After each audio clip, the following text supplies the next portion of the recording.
Bienvenue dans cette vidéo où je vais continuer de peindre les éléments du décor reçus avec l'abonnement Warhammer Imperium. Donc j'ai déjà fait une vidéo dans laquelle je peins les caisses de munitions et les barils.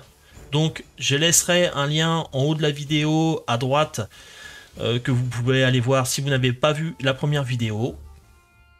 Et donc dans cette vidéo, je vais continuer en peignant les containers. Donc je les avais primés avec du grès cire. Et donc je vais peindre un des containers en Screamer Pink et le second en Mechanicus Standard Grey. Donc là je vais passer rapidement sur la couche de base, parce que là il y a juste vraiment qu'à appliquer la peinture. Il faut savoir que je vais appliquer quand même 2 couches pour chaque peinture. Ensuite je fais un passage de brossage à sec. Alors là ça se voit peut-être pas au premier coup d'œil, mais j'ai mélangé un peu de peinture blanche avec du Screamer Pink pour pas que, voilà, que les arêtes ressortent trop en blanc. Donc je sais pas si c'est vraiment évident et si c'est très visible, mais voilà, j'ai fait un petit peu de mélange et je ferai la même chose avec le deuxième conteneur où je mélangerai du Mechanicus Standard Grey, voilà, et un peu de blanc. Donc voilà le résultat que ça donne.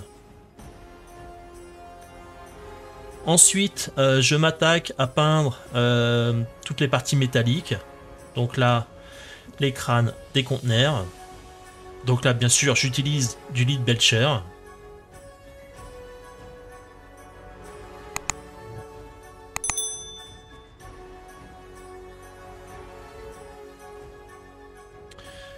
Je vais peindre également les espèces de... Je sais pas comment ça s'appelle, les espèces de persiennes là, au niveau des ouvertures. Donc il faut bien regarder sur les consignes de peinture, il y a plein d'endroits qu'il ne faut pas oublier. Là bien sûr, il y a les espèces de boîtiers qui permettent, je pense, l'ouverture des portes des conteneurs.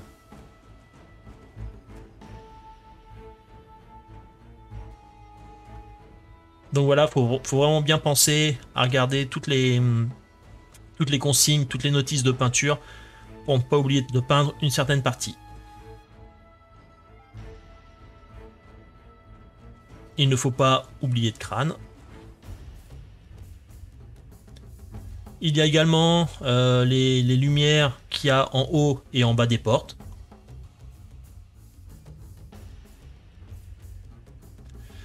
Et comme je suis avec le Lead Belcher, j'en profite pour peindre les parties métallisées des bolters qu'il y a sur le toit des conteneurs. Je continue avec les peintures métallisées en appliquant du Retributor Armor. Donc là, il n'y a vraiment que les 4 objets de décoration à peindre sur le toit.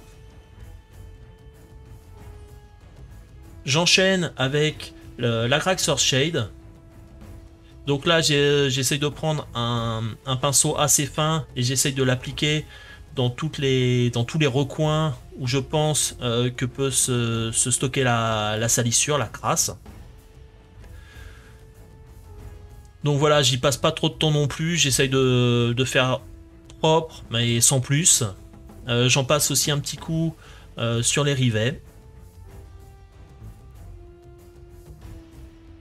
Et donc voilà, cette partie c'est vraiment beaucoup d'attention. C'est peut-être une des parties qui prend le plus de temps, car il faut vraiment faire attention de ne pas oublier de zone.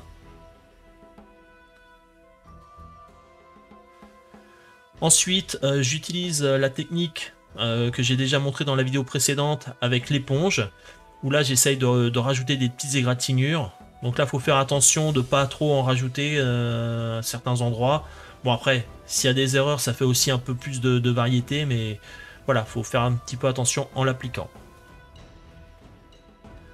À ce moment, j'avais déjà reçu mon nouveau colis avec la peinture Corn Red, et donc j'en profite pour faire quelques boutons là au niveau du clavier en rouge, et puis j'en fais quelques-uns en noir. C'est pas dans les consignes de peinture, mais j'avais pas envie de toutes les laisser en Lead Belcher.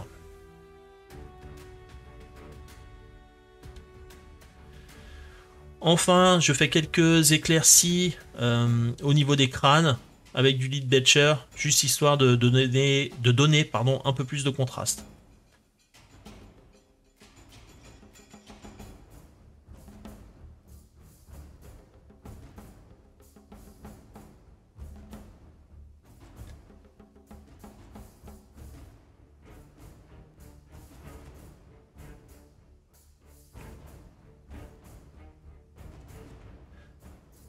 J'attaque le dernier conteneur qui lui avait été primé avec du Chaos Black.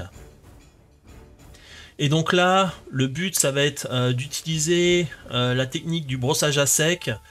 Mais là c'est d'une manière différente un petit peu parce que le but ça va être de créer un dégradé de gris qui va aller du sombre au gris. Donc j'essaye de ne pas peindre dans les creux et j'essaye de justement aller de plus en plus clair dans les zones qui peuvent prendre la lumière.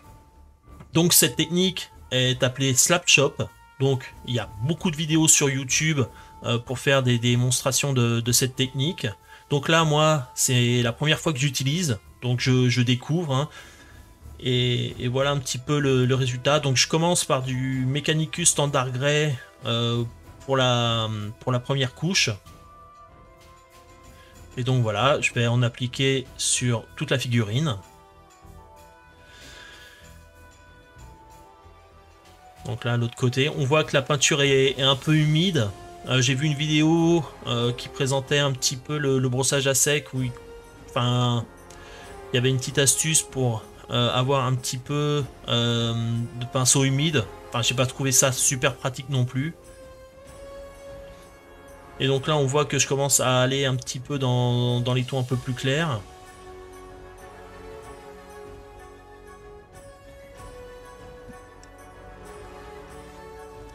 Voilà, donc voilà. Là, j'attaque les tons un peu plus clairs.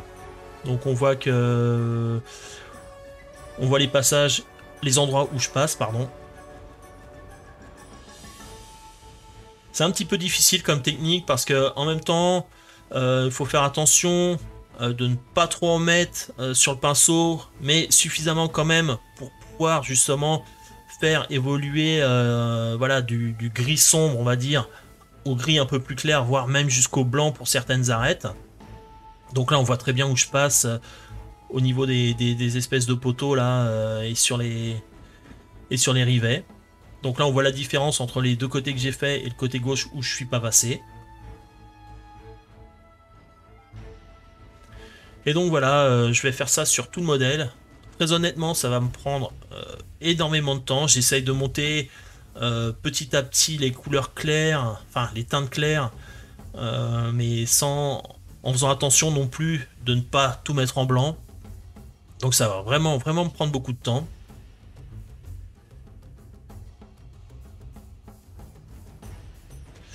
Et là, donc j'arrive à un moment où j'étais un peu frustré, où j'y vais un petit peu plus comme un bourrin, on va dire. Où là, voilà, j'applique vraiment beaucoup plus de peinture claire. Voilà. Comme je dis, j'y suis resté pas mal de temps. Et là, je commençais un petit peu à ne pas être satisfait des résultats.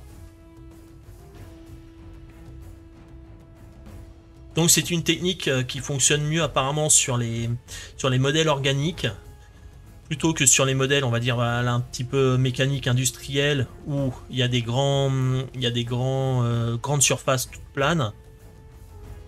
Donc voilà. Ensuite, comme vous pouvez le voir, j'attaque avec la peinture contraste. Donc là, c'est une contraste, c'est une speed paint de la marque Army Painter et donc c'est du Hardened Leather. Et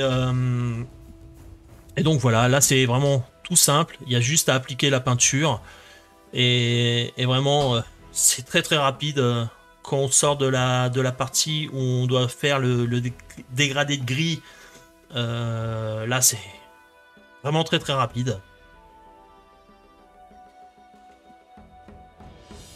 Donc la peinture s'applique vraiment bien, il n'y a pas de souci à ce niveau là.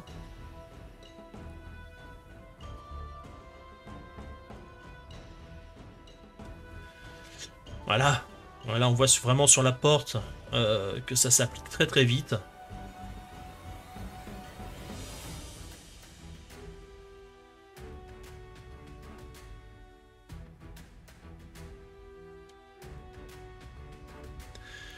Donc le but aussi ici, ça va être de faire les deux colonnes de côté d'une teinte et la colonne du milieu d'une autre teinte.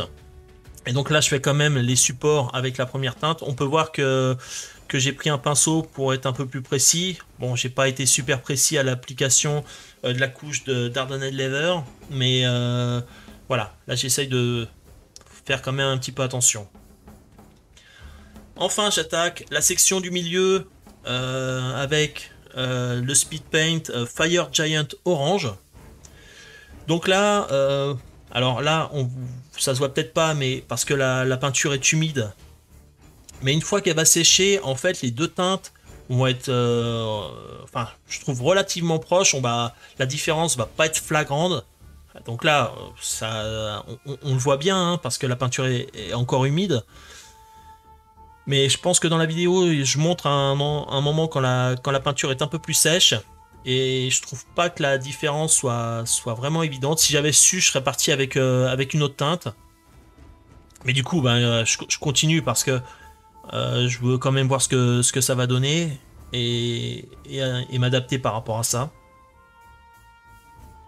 Donc là, j'essaye de faire preuve d'un peu de précision. Donc là, c'est sur le toit du conteneur.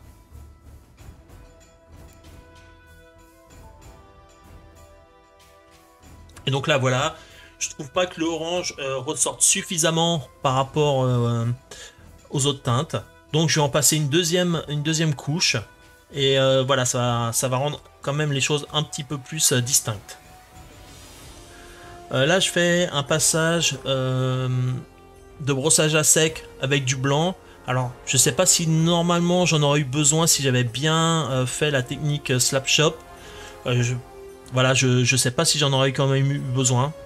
Mais comme c'était la première fois que j'utilisais cette technique, voilà, j'ai peut-être pas été super. Là, on voit vraiment quand même la différence sur la porte du brossage à sec. Ça fait énormément de différence. Ça fait beaucoup plus ressortir les arêtes et ça rajoute beaucoup de relief. Donc, voilà, une fois le brossage à sec terminé. Et donc là, comme pour les autres conteneurs, j'attaque les parties métalliques. Donc avec du Retributor Armor. Et je vais enchaîner avec le Lead Belcher sur tous les crânes. Et les coffrets de sécurité pour pouvoir ouvrir les portes.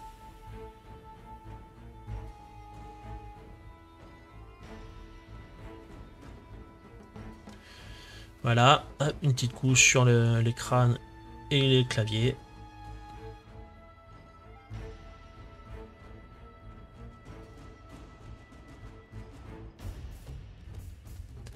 Bien évidemment, il ne faut oublier aucun crâne.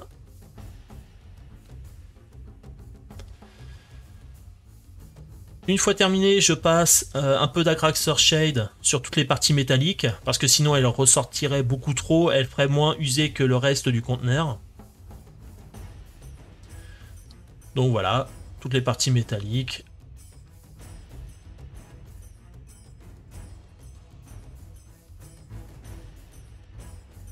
Je n'oublie pas les espèces de lumière là qui sont en haut et en bas des portes.